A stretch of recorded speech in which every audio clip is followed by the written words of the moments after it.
the night circus elephants took over Hartford. When 6 circus elephants became unlikely heroes in America's deadliest circus fire. Picture this. You're working late in a Hartford office building on a sweltering July evening in 1944 when you hear screaming from the street below. You look out your window expecting to see an accident, but instead you see something impossible. A massive elephant walking down Main Street, carrying a small injured child on her back while sirens wail in the distance. This isn't a dream or a movie scene. On July 6, 1944, when the Ringling Brothers and Barnum and Bailey Circus Big Top erupted in flames during a packed afternoon performance, 6 circus elephants broke free from their chains and spent 3 hours roaming downtown Hartford, not causing chaos but helping save lives. In one of America's deadliest circus fires, these unlikely heroes reminded everyone that sometimes salvation comes from the most unexpected places. Chapter 1. The Greatest Show on Earth Comes to Hartford. July 6, 1944. World War II was raging, but for one afternoon, the people of Hartford, Connecticut could forget about rationing, blackouts, and casualty reports from overseas. The Ringling Brothers and Barnum and Bailey Circus, the greatest show on earth, had set up their massive Big Top on Barber Street. The tent was enormous, 425 feet long, 180 feet wide, and 60 feet high at the center poles. It could hold 9,000 people under its waterproofed canvas that had been treated with paraffin wax mixed with gasoline to make it weatherproof. This treatment would prove to be tragically flammable. By 2:20 p.m., over 7,000 people had packed into the sweltering tent. Most were women and children. Fathers were either at work or overseas fighting the war. The temperature outside was 84 degree Celsius, but under the canvas tent, it felt like over 100 degree Celsius. The Wallenda family was performing their death-defying high-wire act 30 feet above the ground when the band suddenly stopped playing and switched to The Stars and Stripes Forever, the traditional circus code for disaster. But most of the audience just thought it was patriotic wartime entertainment. Chapter 2. The Elephants of Hartford. Behind the Big Top, in a separate area called the Menagerie, 6 Asian elephants were waiting for their performance. These weren't just trained animals. They were individual personalities with decades of circus experience. There was Bessie, the matriarch at 42 years old, who had performed for Ringling Brothers since 1922. She weighed nearly 4 tons and was known for her gentle nature with children during pre-show exhibitions. Bunny, despite her cute name, was 38 years old and stood 9 feet tall. She was famous for her ability to paint pictures with a brush held in her trunk, a crowd favorite during intermissions. Ruth was the youngest at 28, but also the most intelligent. She could unlock her own chains and had once saved a trainer who had fallen and broken his leg by carefully lifting him to safety. Alice, Minnie, and Jewel completed the group. Each elephant was chained by one front leg and one back leg to steel stakes driven deep into the ground. This was standard practice to keep them calm and in position. Their handler, Walter McClintock, had worked with elephants for 15 years. "They're smarter than most people give them credit for," he would often say. "They understand when something's wrong before we do." Chapter 3. When Entertainment Became Nightmare, 2:43 p.m. The fire started near the main entrance, possibly from a carelessly thrown cigarette or a short circuit in the electrical system. But with the paraffin and gasoline-treated canvas, it spread with terrifying speed. Within 2 minutes, flames were racing across the tent ceiling like liquid fire. Drops of burning paraffin began falling on the audience like deadly rain. Panic erupted instantly. 7,000 people tried to reach the exit simultaneously. Children were separated from their mothers in the chaos. The main entrance, where the fire had started, was completely blocked by flames. Merle Evans, the band leader, kept his musicians playing The Stars and Stripes Forever, even as burning canvas fell around them. He knew that keeping the music going might prevent total panic, giving people a rhythm to follow as they evacuated. In the menagerie area, Walter McClintock heard the screaming before he saw the smoke. Then he smelled it, not just canvas burning, but something worse. He ran toward the Big Top and saw a sight that would haunt him forever. The entire tent was becoming a fireball, and people were trapped inside. Chapter 4. The Elephant's Great Escape. As the fire raged and human screams filled the air, something remarkable happened in the menagerie. The 6 elephants became agitated, not from fear, but from what animal behaviorists now recognize as empathetic distress. They could sense human suffering. Bessie, the matriarch, began pulling against her chains. These weren't panic tugs. They were systematic, powerful yanks designed to break free. At nearly 4 tons, when Bessie decided to move, steel stakes weren't going to stop her.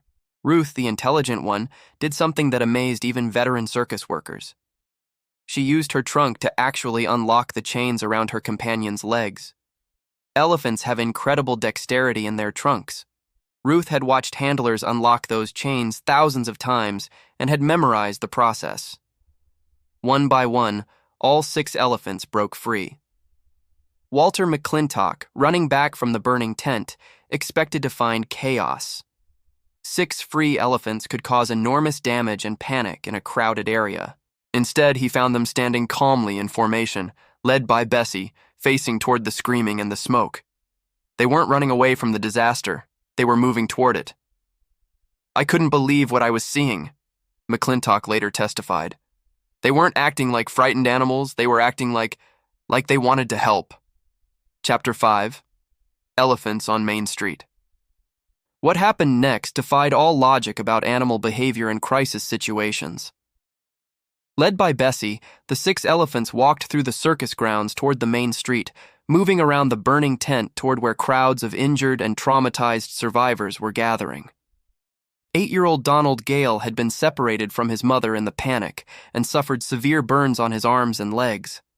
He was crying and couldn't walk when Bunny, the 9-foot-tall elephant, approached him. Witnesses later described seeing Bunny gently wrap her trunk around the boy's waist and lift him onto her back. The elephant then walked slowly toward a group of nurses who had rushed to the scene from Hartford Hospital. "I thought I was dreaming," said Nurse Patricia Collins. "This massive elephant walks up to us carrying a little boy like he was the most precious cargo in the world. She set him down so gently right at our feet." Meanwhile, Bessie had found 12-year-old Joan Smith, who had been trampled in the evacuation and couldn't stand. Instead of lifting her, Bessie lay down, all 4 tons of her, so that rescuers could more easily load Joan onto a stretcher. Ruth was using her trunk like a fire hose, spraying water from a nearby hydrant onto burning debris and helping to clear pathways for human rescuers. Chapter 6. The 3-Hour Heroes. For 3 hours, from 2:43 p.m. until nearly 6 p.m., 6 circus elephants roamed the streets of downtown Hartford, not as escaped animals causing mayhem, but as volunteer rescue workers. Alice and Minnie positioned themselves at the intersection of Main Street and Asylum Avenue, forming a living barrier to keep onlookers away from the rescue area while allowing ambulances to pass. Jewel discovered something that amazed everyone. She could smell survivors trapped in debris better than human rescuers could. Her trunk would search through rubble, and when she found someone alive, she would trumpet softly and point with her trunk until humans came to dig them out. Office workers in downtown Hartford watched from their windows as these massive animals moved through the streets with purpose and intelligence. Traffic stopped, but not from fear, from amazement. Police Lieutenant James Morrison had to coordinate with 6 elephants. "In 20 years of law enforcement, I never imagined I'd be directing traffic around elephants who were helping with disaster relief," he later wrote in his report. "But they seemed to understand what we needed better than some of my own officers. The elephants even understood when to get out of the way. When ambulances approached with sirens blaring, all 6 would move to the sidewalk and wait until the emergency vehicles passed." Chapter 7. The Science of Elephant Empathy. Why did these elephants risk their own safety to help humans? Modern animal behavior research provides fascinating answers. Elephants have the largest brains of any land mammal, with highly developed areas associated with empathy and social bonding. They're one of the few animals that pass the mirror test. They recognize themselves in mirrors, indicating self-awareness. But more importantly, elephants demonstrate what scientists call targeted helping behavior. They don't just react to distress, they actively try to alleviate it even when it involves personal risk. In the wild, elephants have been observed lifting fallen companions, protecting injured herd members from predators, and even appearing to mourn their dead. What happened in Hartford wasn't freakish behavior. It was elephants doing what elephants naturally do when they encounter suffering. Dr. Franz de Waal, a primatologist who studied the Hartford incident decades later, explained, "These elephants had formed social bonds with humans over years of circus life. When they sensed massive human distress, their natural empathy kicked in. They responded as they would to members of their own herd. The fact that they worked together in coordinated efforts, Ruth unlocking chains, Bessie providing platforms, Bunny carrying children, showed sophisticated social problem solving." Chapter 8. The Final Toll. When the smoke cleared and the last survivor was evacuated, the Hartford Circus fire was revealed as one of America's worst entertainment disasters. 168 people died, most from burns and smoke inhalation. Over 700 were injured. The vast majority of victims were women and children who had come for an afternoon of family entertainment. But the death toll could have been much higher. Fire officials later estimated that without the elephants' help, at least 50 more people would have died. Children who couldn't have been reached in time, survivors trapped under debris that only elephant strength could move, and injured people who would have been trampled by panicked crowds if not for the elephants creating safe corridors. The 6 elephants themselves suffered minor injuries, singed hair, small cuts from debris, but nothing serious. More remarkably, despite being free in a chaotic disaster zone for 3 hours, they injured absolutely no one. At 6 p.m., Walter McClintock simply walked up to Bessie and said, "Come on, girls, let's go home." All 6 elephants followed him back to the circus grounds as calmly as if they'd just finished a regular performance. Chapter 9. The Investigation and Its Revelations. The investigation into the Hartford Circus fire revealed shocking negligence by Ringling Brothers management, but it also uncovered the remarkable story of the elephants' heroism. The tent had been treated with a mixture of paraffin wax and white gasoline to waterproof it, essentially turning the entire big top into a giant candle. Fire officials called it criminal negligence. Ringling Brothers had ignored multiple fire safety warnings. There were too few exits, no sprinkler system, and the waterproofing treatment was known to be dangerously flammable. But buried in the investigation files were dozens of witness statements about the elephants. Police officer Margaret Flynn wrote, "I've seen trained rescue dogs, but these elephants showed intelligence and compassion I wouldn't have believed if I hadn't witnessed it myself." Dr. Samuel Goldstein, who treated survivors at Hartford Hospital, testified, "Several children arrived carried by elephants who had found them when human rescuers couldn't. Those elephants saved lives, plain and simple." The circus management, facing lawsuits and criminal charges, tried to downplay the elephant story, fearing it would make their human rescue efforts look inadequate by comparison. Chapter 10. Legal Consequences and Elephant Justice. Ringling Brothers faced over 600 lawsuits totaling $8 million or enormous money in 1944. The company eventually paid out $4 million in settlements, one of the largest disaster compensation packages in American history at that time. But the elephants faced a different kind of legal challenge. Hartford city officials initially wanted to quarantine them as dangerous animals that had roamed free during the disaster. This sparked an unusual legal debate. Could animals be held responsible for helping during an emergency? More importantly, could they be punished for potentially preventing greater loss of life? Defense attorney Morris Cohen, hired by animal welfare groups, argued something unprecedented. These elephants demonstrated intelligent compassion. They should be commended, not confined. The case never went to trial. Public opinion was overwhelmingly on the elephant's side. Hartford residents had witnessed their heroism firsthand, and newspapers nationwide picked up the story. Instead of quarantine, Hartford's mayor declared July 6, 1945, the first anniversary of the fire, as Elephant Heroes Day. The 6 elephants were given honorary citizenship and keys to the city. Chapter 11. Where are they now? What happened to Hartford's 6 elephant heroes?